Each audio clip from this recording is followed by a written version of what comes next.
E a Juliana Roça já está conosco por aqui agora para falar sobre a economia. Saíram dados hoje do setor de serviços, é o setor mais robusto da nossa economia. E aí tem aquela história de sempre, é o copo meio cheio ou o copo meio vazio. O que você nos conta, Juliana Rosa? Seja bem-vinda, boa tarde. Pois é, tudo depende do gosto do freguês, né? Vamos olhar aí, né, como é que você está olhando. Viu, Frumento, você, Dri? Eu vou trazer os dados e a gente vai bater um papo aqui. Tá bom, boa tarde. Tudo bem? Boa tarde para vocês. Boa tarde para você que está aqui entre nós.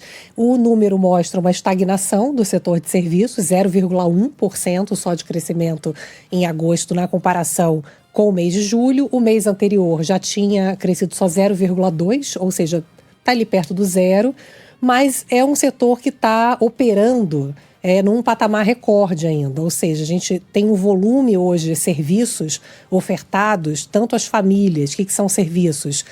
Tanto aqueles consumidos pelas famílias, viagem, restaurante, como salão de beleza, como serviços prestados às empresas, como transporte, serviços de tecnologia, serviços de limpeza, segurança. Então é um setor muito grande, amplo, que está ainda muito aquecido, mas começa a dar esses sinais de perda de fôlego. Assim como outros setores da economia já vem mostrando já há mais tempo, a indústria principalmente, o comércio também, os efeitos dos juros altos que estão batendo no endividamento das famílias, das empresas, estão provocando uma inadimplência recorde. Então, o setor de serviços vai demorando mais a aparecer esses efeitos. Então, é isso. O copo meio cheio que ele ainda está forte, ainda está aquecido.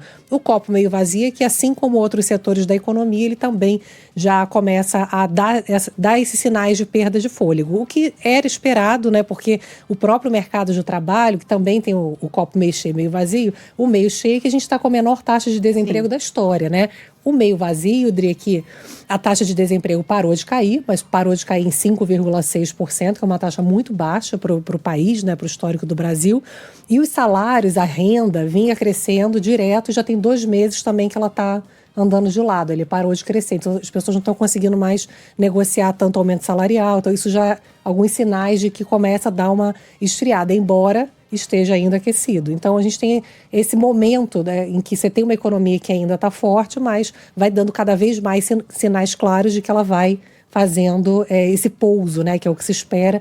Não é um pouso forte, é um pouso suave, mas que a gente já começa a ver, inclusive, no setor de serviços, que é esse setor que mais pesa na economia brasileira, que mais gera emprego, também já dando esses sinais de perda de fôlego, Dri. Ô, Ju, a gente, quando olha para os números, para quem trabalha na área de setor de serviços, e é o setor que mais emprega no nosso país, a pessoa, quando está com esse setor aquecido, ela consegue melhorar a renda, porque ela vai ser disputada para prestar o serviço dela, vai ter muita gente precisando daquela mão de obra e ela melhora a renda.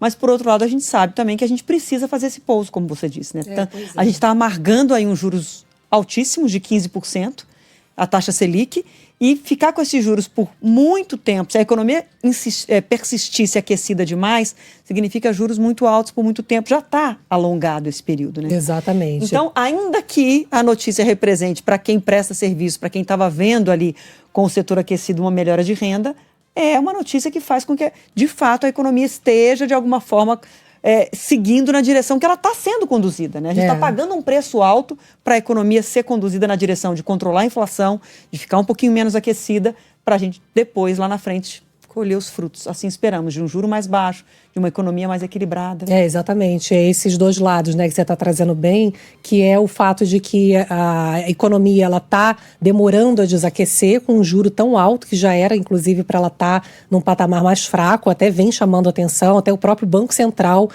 vem fazendo estudos, mostrando, tentando entender ali o que explica um desemprego tão baixo, mesmo com uma taxa de juros tão alta. Mas é isso, quanto mais tempo, assim, a gente vê o governo também adotando uma série de medidas para evitar que a economia desacelere muito. Então, fica, de um lado, o Banco Central tentando baixar a inflação, segurando o juro num patamar muito alto, e, por outro lado, o governo fica adotando medidas para poder estimular o crescimento econômico, o consumo. Lembra, semana passada teve medida na direção de estimular o mercado imobiliário, a casa própria, que é importante, de novo, a questão é o momento, né? Então, quanto mais o governo fica tentando estimular a economia, mais a inflação demora a cair, mais tempo a gente fica com juro alto, e isso vai corroendo, né, o endividamento, né, a situação financeira das famílias, das empresas, e você pergunta para qualquer empresário, está todo mundo, né, não aguenta mais, a gente está chegando num nível de juros que está ficando inviável, né? É isso. Ju, obrigada, viu? Obrigada. Bom trabalho. Tchau.